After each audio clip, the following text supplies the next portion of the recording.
ಮಾನ್ಯ ಅಧ್ಯಕ್ಷರೇ, ಈಗಾಗಲೇ ಬಹಳ ವಿವರವಾಗಿ ಉತ್ತರವನ್ನು ಕೊಡಲಾಗಿದೆ.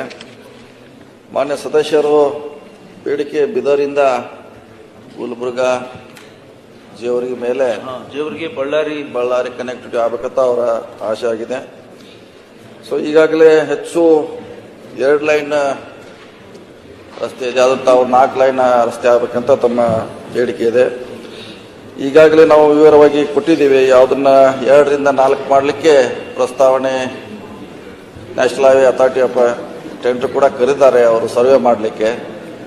ಸೊ ಇನ್ನು ಪ್ರಮುಖವಾಗಿ ಇದು ಎಷ್ಟು ವಾಹನ ಓಡಿರುತ್ತೆ ಅದ್ರ ಮೇಲೆ ವೈಡ್ನಿಂಗ್ ಅನ್ನ ನ್ಯಾಷನಲ್ ಹೈವೇ ಅವ್ರು ತಗೋತಾರೆ. ಈಗ ಇಲ್ಲಿ ಇದೆಲ್ಲ ಹೆಚ್ಚು ಕಮ್ಮಿ 10,000 ಒಳಗಡೆ ಇರೋದ್ರಿಂದ ಇದು 4 ಲೈನ್ ಮಾಡಲಿಕ್ಕೆ ಆಗಿಲ್ಲ. 10,000 ಮೇಲ್ಗಡೆ ಬಂದ್ರೆ ಇದು ನ್ಯಾಚುರಲ್ ಆಗಿ 4 ಲೈನ್ ಮಾಡಲಿಕ್ಕೆ ಅವಕಾಶ ಇದೆ. ಸೊ ನೀವೆಲ್ಲ ಈಗ 8,000 ನಾನು ನೋಡಿದೆ, 8,000 ಒಳಗಡೆ ಇದೆ, 7,000 ಇದೆ.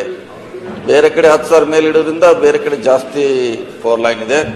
ಸೊ ಈಗಾಗಲೇ 2-3 ರಸ್ತೆಯನ್ನ ನ್ಯಾಷನಲ್ ಹೈವೇದವರು ಟೆಂಡರ್ ಕರೆದಿದ್ದಾರೆ. ಅವ್ರ ಕನ್ಸಲ್ಟೆನ್ಸಿ ವರದಿ ಬಂದ ಮೇಲೆ ಇದನ್ನ 4 ಲೈನ್ ತಗೊಳ್ಳೋಂಥ ಪ್ರಯತ್ನ ಮಾಡ್ತೀವಿ. ಯಾಕಂದ್ರೆ ಇದೆಲ್ಲ ಮಾಡೋದು ನ್ಯಾಷನಲ್ ಹೈವೇ ಅಥಾರಿಟಿ ಆಫ್ ಇಂಡಿಯಾದವರು. ಯಾಕಂದ್ರೆ ನಾವು ಅವರಿಗೆ ಸಲಹೆ ಕೊಡ್ಬೋದು, ಪ್ರಪೋಸಲ್ ಮಾತ್ರ ಕೊಡಬೇಕಾಗಿದೆ.